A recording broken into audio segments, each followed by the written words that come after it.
Third മോഡ്യൂളിൽ പഠിക്കാനുള്ളത് special purpose measuring instruments ആണ്. അതിൽ വരുന്നതാണ് CRO അല്ലെങ്കിൽ കാഥോഡ് റേ ഓസിലോസ്കോപ്പ്.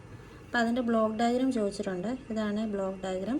അപ്പോൾ ഇതിനകത്ത് ഒരു കാഥോഡ് റേ ട്യൂബ് ഉണ്ട്, CRT കണ്ടേ, ഇതാണ് CRT. അപ്പോൾ ഇതിനെ ചെറുതാക്കി വരച്ചാൽ ഇതുപോലെ ഇരിക്കും. ഓക്കെ, അപ്പോൾ ഇത് ബ്ലോക്ക് ഡയഗ്രാം വരയ്ക്കാൻ ചോദിക്കുമ്പോൾ ഇങ്ങനെ വരച്ചാൽ മതി. അപ്പോൾ ഇതിനകത്ത് വെർട്ടിക്കൽ പ്ലേറ്റും ഉണ്ട്, ഹൊറിസോണ്ടൽ പ്ലേറ്റും ഉണ്ട്. ഓക്കെ, വെർട്ടിക്കൽ പ്ലേറ്റും ഉണ്ട്, ഹൊറിസോണ്ടൽ നേരെ ഇരിക്കുന്ന പ്ലേറ്റും ഉണ്ട്. ഓക്കെ, രണ്ട് ടൈപ്പ് പ്ലേറ്റ് ഉണ്ട്. അപ്പം ഇതിനകത്ത് പിന്നെ എന്താ ഇലക്ട്രോൺ ഗൺ അസംബ്ലി ഉണ്ട്. അപ്പോൾ ഇതിനകത്തു നിന്നാണ് ഇലക്ട്രോൺസ് ഇങ്ങോട്ട് വരിക. അപ്പോൾ ഇതാണ് സ്ക്രീൻ. ഈ സ്ക്രീനിനകത്താണ് നമുക്ക് ഔട്ട്പുട്ട് വേവ് ഫോം ഒക്കെ വരുന്നത്. ഓക്കെ, അപ്പം നമ്മൾ ഇൻപുട്ട് സിഗ്നൽ കൊടുക്കുന്നത് ഒരു വെർട്ടിക്കൽ ആംപ്ലിഫയറിനകത്തോട്ടായിരിക്കും. അപ്പോൾ ആ സിഗ്നലിനെ ഇതെന്ത് ചെയ്യും, ആംപ്ലിഫൈ ചെയ്യും. ഓക്കെ, സിഗ്നലിനെ ഇത് ആംപ്ലിഫൈ ചെയ്യും.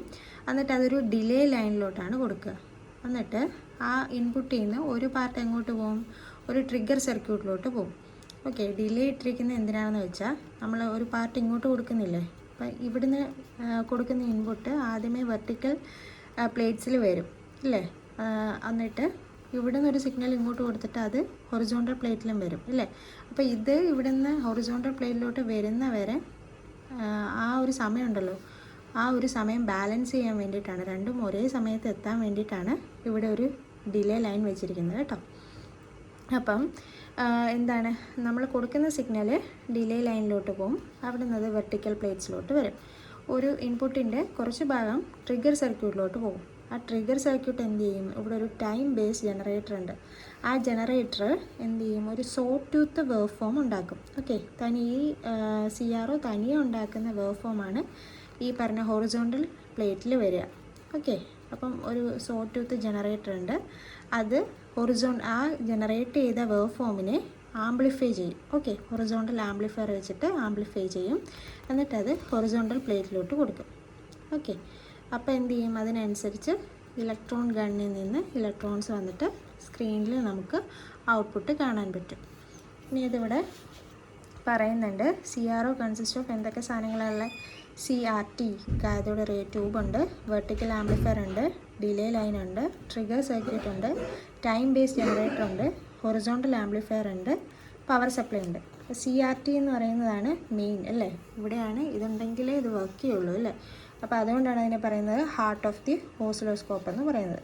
It generates electron beam, accelerates the beam to a high velocity, deflects the beam to create image and contain a phosphor screen. Screen ഉണ്ടാക്കിയിരിക്കുന്നത് ഫോസ്ഫർ വെച്ചിട്ടാണ് കേട്ടോ. where the electron beam become visible. It display the quantity being measured. നമുക്ക് എന്തിനെയാണോ measure ചെയ്യേണ്ടത് അത് കാണിക്കുന്നത് ഈ CRTൻ്റെ സ്ക്രീനിലാണ്. അതുകൊണ്ട് അതിനകത്ത് വെച്ചിരിക്കുന്ന മെറ്റീരിയൽ ഫോസ്ഫറസ് ആണ് കേട്ടോ, ഫോസ്ഫർ സ്ക്രീനാണ്. ഇനി ഞാൻ പറഞ്ഞ പോലെ വെർട്ടിക്കൽ ആംപ്ലിഫയർ ഉണ്ട്. Input signals are amplified by vertical amplifier. Delay line is a circuit used to delay the സിഗ്നലിനെ ഡിലേ ചെയ്യാൻ വേണ്ടിയിട്ടാണ് ഡിലേ ലൈൻ ഉപയോഗിക്കുന്നത്. For a period of time in the vertical section of CRT. The input signal is not applied directly to the vertical plates because the part of signal gets lost. The delay time not used. Delay time use ചെയ്തില്ലെങ്കിൽ എന്ത് പറ്റും, ആദ്യമേ ആ signal അങ്ങ് delay time ചെയ്യാതിരുന്നു കഴിഞ്ഞാൽ ഇവിടുന്ന് vertical ആംപ്ലിഫയറിൽ നിന്ന് ആദ്യമേ സിഗ്നൽ അങ്ങ് വെർട്ടിക്കൽ പ്ലേറ്റ്സിൽ അങ്ങ് വരും അല്ലേ. പക്ഷേ ഇവിടുന്ന് വരുമ്പോഴത്തേക്കും അത് ഡിലേ ആവും, അപ്പം സിഗ്നൽ ലോസ് ആയി പോകും. അങ്ങനെ ലോസ് ആയി പോകാതിരിക്കാൻ വേണ്ടിയിട്ടാണ് ഡിലേ ലൈൻ അവിടെ യൂസ് ചെയ്തിരിക്കുന്നത്. Okay, therefore the input is delayed by a period of time. Trigger circuit. അപ്പം it produce trigger pulses to start horizontal sweep. ഒന്നുമില്ല, ട്രിഗർ ചെയ്യുന്നത് എന്തിനാ, ട്രിഗർ സർക്യൂട്ട് യൂസ് ചെയ്തിരിക്കുന്നത് ഇവിടെ ഒരു ട്രിഗർ കൊടുക്കും ആർക്കാ, ടൈം ബേസ് ജനറേറ്ററിന്. എന്നാലേ അവിടെ എന്ത് ചെയ്യുള്ളൂ, സോട്ടൂത്ത് വേവ് ഫോം ഉണ്ടാവുള്ളൂ കേട്ടോ, അതിന് വേണ്ടിയിട്ടാണ്. ഇനി time base generator it produces sawtooth voltage wave form used for horizontal deflection of electron beam. ഇനി ഹൊറിസോണ്ടൽ ആംപ്ലിഫയർ ഉണ്ട്. Sawtooth voltage produced by the time base circuit is amplified by the horizontal amplifier. അപ്പം മോളിൽ പറഞ്ഞ ആ generator ഉണ്ടാക്കിയ wave ഫോമിനെ amplify ചെയ്യാൻ വേണ്ടിയിട്ടാണ് horizontal amplifier ഉപയോഗിക്കുന്നത്. പിന്നെ പവർ സപ്ലൈ.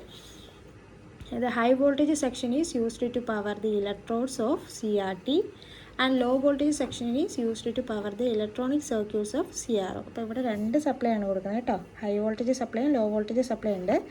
ഈ CRT നിന്ന് ഇലക്ട്രോൺ ഗണ്ണിനെ നമ്മൾ ഹീറ്റ് ചെയ്തിട്ടാണ് ഇലക്ട്രോൺ ബീംസ് അവിടെ നിന്ന് പോകുന്നത് കേട്ടോ. അപ്പോൾ ഇവിടെ കാഥോഡ് ഉണ്ട്. അപ്പോൾ അതിന് കൊടുക്കുന്ന സപ്ലൈ എന്ന് പറയുന്നത് ഹൈ വോൾട്ടേജ് സപ്ലൈ ആണ് CRTക്ക് കൊടുക്കുക. ലോ വോൾട്ടേജ് സപ്ലൈ ബാക്കിയുള്ള CROൻ്റെ സർക്യൂട്ട്സിന് വേണ്ടിയിട്ടായിരിക്കും. അപ്പോൾ ഇത്രയാണ് CROൻ്റെ ബ്ലോക്ക് ഡയഗ്രവും എക്സ്പ്ലനേഷനും.